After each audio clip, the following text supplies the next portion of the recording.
Cara, e o Renato, que tá sendo detonado na imprensa pela maneira que ele saiu do Fluminense? Pode ser até um ponto, mas se for esse o ponto, então ele vai parar com a carreira. Ele está desistindo de ser técnico. Ficou um tempo fora, bastante tempo fora, retornou né? para... Ele tem um ego muito grande, ele não tolera muita gente opinando no trabalho dele que ele desenvolve. Você vai ver no vídeo de hoje o que estão falando sobre o Renato se manifestando na coletiva e muito mais. Mas antes, já me segue aqui, dá um like nesse vídeo, beleza? O Renato Gaúcho deu a seguinte declaração ao deixar o Fluminense, botando a culpa nas redes sociais e também cornetando todo mundo que estava falando mal dele.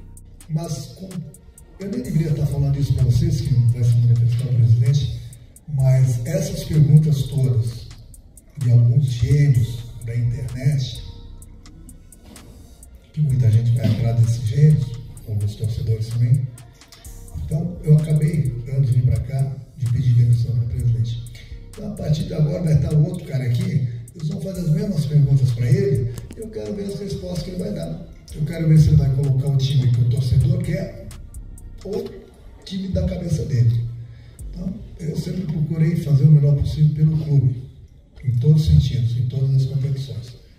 Infelizmente, nós saímos hoje de uma competição, mas estamos muito bem no Campeonato Brasileiro e estamos muito bem na Copa do Brasil. Se o Fluminense estivesse mal no Brasileiro, eu não estaria saindo. Como o Fluminense também, vou sair para descansar minha cabeça e deixar alguns gênios da internet continuar falando sobre futebol, já que entende pra caramba.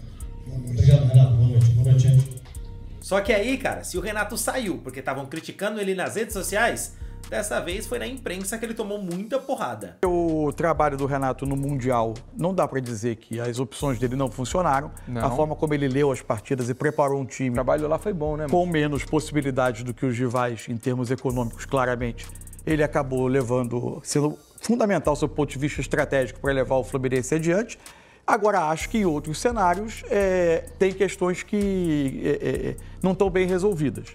Por exemplo, tem uma sensação de demora da inserção de alguns jogadores que podem oferecer coisas diferentes ao time. Por exemplo, o Lúcio Acosta, que começou hoje o jogo. Jogou bem. Então, há uma sensação de uma demora. A gente não está acompanhando o dia a dia para saber como está o processo de adaptação desse tipo de jogador. Mas sempre né, Mansur, que é quando a gente vê, ele tem deixado boas impressões. Quando o Lavega entrou no Barradão, reforçou a sensação de que ele já estava há algum tempo ali esperando uma oportunidade, como foi com o Lescano, que deu menos resposta.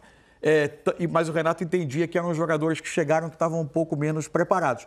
Por outro lado, é um elenco que tem as suas lacunas também. E aí é preciso se falar em defesa do trabalho do treinador. Ofensivamente falando, por exemplo, você olha para o Fluminense. A característica que o Acosta preenche é uma característica que durante muito tempo na temporada ficou um pouco descoberta. Por quê? Porque o Arias era um jogador que funcionava um pouco mais pelo lado. Quando o Ganso deixa de ser usado, você perdia um pouco esse jogador que dava pausa, que dava ritmo. Então, durante muito tempo, o Fluminense não teve uma característica de um jogador de armação. O comando do ataque já foi ficando claro ao longo do tempo que havia oscilações físicas com o Cano, né? Mesmo que os números dele da temporada não fossem ruins, mas havia uma... E o jogador trazido para ser a alternativa a ele, até agora não teve uma grande resposta até esse momento. Então é uma outra questão de lacuna. Eu acho que os jogadores pelo lado do Fluminense são jogadores de muita força, mas nenhum deles jogadores de refino, de um pouco mais de criatividade. Então, assim, não é que o Fluminense tem um elenco frágil, fraco para nível Série A do Campeonato Brasileiro. Lógico que não. Mas é um elenco que tem lacunas, que tem questões que não estão tão bem resolvidas. Os principais do Brasil. Você não vai olhar para ele e dizer que está entre os 4 melhores do Campeonato Brasileiro. Obviamente mas não ainda assim, se a gente pensar em termos de pontas, né? O Canóbio é um bom ponta. Mas né? é um tipo... diferente de força. O repertório é diferente. Claro. Mas nesse aspecto, se for pensar do refino, ele tem o Keno, que tem enfrentado problemas físicos ao longo da temporada. Aí é outro problema, é isso. Mas que ele, por opção do Renato também, não tem começado os jogos, ele tem optado. O Senna está muito bem outro assim, ponto que pode articular um pouco mais, que é o Riquelme, jovem, com as suas oscilações, ficou um tempo fora. Bastante tempo fora, retornou para participar mais agora nessa parte final de temporada. Pela idade, talvez tenha as suas oscilações. Enfim, ele não te entrega, o elenco entrega, tem as suas as suas limitações ali, que tem a ver também com questões econômicas, óbvio. Não tem a dúvida. Mas sobre a demissão do Renato, eu conheço o Renato há 38 anos, eu conheço ele relativamente bem, desde 87, quando ele veio para o Flamengo, como jogador. Me surpreendeu muito, cara. Uma das saídas do Renato mais impactantes que eu vejo e mais surpreendente. E essa justificativa das redes sociais, cara, eu acho não... pode ser até um ponto, mas se for esse o ponto, então ele vai parar com a carreira. Ele está desistindo de ser técnico, porque ele vai conviver. Se ele for para outro clube, ele vai conviver com as redes sociais, com influencers, com toda sorte de perfis que vão opinar. As pessoas opinam, cada vez opinam mais, tem mais espaço para elas opinarem e faz parte do jogo, no atual jogo democrático da comunicação. É uma nova comunicação, não só no esporte, na política, na economia, na arte, na música, em qualquer lugar. Tem opinião boa e tem opinião ruim. Você tem que saber lidar com as redes sociais. Eu acho que eu lido razoavelmente com as redes sociais, por exemplo. Eu tenho um X, eu sigo quem eu vejo, eu não vejo nada... Qual a sua conta no X, Led? Não, é fake. Tá. Eu não posso falar. Eu não... Agora, eu sigo... Então você lida bem não tendo conta. Mas eu uso. Sim. Eu uso com convicção diariamente e me informo. Eu não posto, eu não dou opinião. Eu dou opinião aqui, onde me pagam. Eu vou dar opinião onde não me pagam. Então, se eu pagar 50 centavos por opinião para você no X, só para ter o deleite de poder ler você sobe esse budget, esse budget que a gente começa Mas eu convivo bem com as redes sociais. De vez em quando eu sou xingado, eu sou ovacionado, como foi há um mês atrás, num jogo do Campeonato Brasileiro. Ovacionado? Foi ovacionado pelas avessas. Mas, ok, beleza. Mas eu não li nada que falaram. Mas eu sei que eu fui ovacionado. Agora, você tem que saber lidar com isso e usar as redes sociais com o lado bom que elas têm.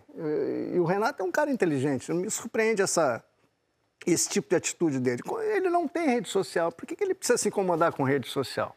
Lembrando também que, assim, ontem ele foi xingado de burro por milhares de pessoas, não, né? Foi só ontem, várias vezes. Ele e todos os técnicos do mundo. É que, assim, a gente fala muito em rede social, ontem foi um xingamento analógico mesmo, né? Em viva voz de uma multidão no estádio. Burro.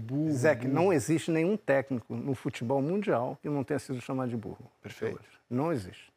Então, essa justificativa também, eu acho que deve ter coisa mais séria dentro do Fluminense que tem incomodado o Renato para ele sair desse jeito intempestivo que ele saiu, já classificado para uma semifinal, depois de levar o Fluminense à semifinal da Copa do Mundo. Acho que a gente vai ter que exercer o nosso papel de jornalista e tentar descobrir o que aconteceu lá dentro. É um Fluminense que tropeçou nele mesmo, né? Uma eliminação que, por incompetência do Fluminense, não foi mérito do Lanús, foi uma incompetência do Flu, especialmente na segunda etapa, e a gente vai discorrer ao longo do programa dos motivos que fizeram o Fluminense não conseguir essa classificação, que parecia estar nas mãos naquele primeiro tempo. Agora, como pegou mal o pedido de demissão do Renato, né? Se a gente analisar o pós, além do pedido em si, mas a repercussão desse pedido pegou mal para o treinador, não pegou legal. Ninguém achou que existia uma justificativa para o Renato agir desta maneira, sendo que tem um Fluminense que está a 4 jogos, né? Que pode ser campeão da Copa do Brasil, ainda está em jogo, está no páreo, que tem um Campeonato Brasileiro na 8ª colocação. Eu senti que o Renato se precipitou. Talvez pela cobrança das redes sociais, pelos gênios que tentam opinar no trabalho dele. Ele tem um ego muito grande, ele não tolera muita gente opinando no trabalho dele que ele desenvolve. Seja talvez porque ele não gostou do comportamento dos jogadores. Me pareceu que uma decisão tomada assim, no calor do momento, por um treinador tão experiente e acostumado com pressão, o Renato não é novato, me causou a impressão que talvez ele tenha perdido o grupo, assim, ou que ele não tenha mais sentido aquela firmeza na continuidade do trabalho, nessa relação com os jogadores. É uma impressão que eu tive. Porque para o Renato, do que a gente acompanhou o Renato, que segura a onda muito bem, que segura a pressão, que controla todos os agentes aí, diretoria, a própria torcida, ainda que tenha pressão na torcida, ele consegue controlar e ele vira o jogo muito rapidamente, podendo ser campeão da Copa do Brasil, estando muito bem colocado no Campeonato Brasileiro, achei precipitado. E para um treinador assim tomar uma decisão dessa maneira, não sei se ele está responsabilizando os gênios da internet por uma outra coisa que pode estar acontecendo na relação dele com os jogadores. É duro, né? E é duro você perder, ser eliminado para um time que é inferior a você. Falar se é muito inferior, eu não quero ser radical, mas e o jogo mostrou isso, né? Porque eu acho que até tomar o gol, você falou bem, e aí é duro você falar sobre a questão das mudanças ou não. É lógico que o Serna ele vinha fazendo um jogo especial, e você poderia até pensar em deixá-lo do mesmo lado ou levar ele para a direita e colocar o Keno, que também tem sido uma boa aposta, mas é algo que jogos decisivos, eles trazem algo que o mais você tem que ter é equilíbrio emocional, né? Porque isso é tudo combinado, pensado, é desenvolvido ao longo da nossa carreira, algo para você estar preparado para tudo que aconteça nesse jogo, né? E o jogo estava totalmente dominado pelo Fluminense, né? Eu acredito. E não parecia, não dava cara de que poderia acontecer algo de tomar um gol, mas é impressionante como esse gol causou problema, porque a coincidência, ele vem realmente tudo isso pós o gol. É lógico que vem as mudanças e todo mundo vai questionar, que faz parte, é lógico. Como é que você vai tirar um Serna de um jogo dessa maneira que tá? Tirar o Hércules? Então, até que a gente espere o final do jogo, a gente não acaba entendendo. Para fazer um jogo depois tão ruim, num jogo decisivo que vinha sendo o grande foco do Fluminense, né? As Copas eram a prioridade do Fluminense, isso ficou bem claro e tá tudo certo. E aí você vem, a frustração acaba sendo tão grande porque todo mundo colocou uma expectativa muito grande nisso.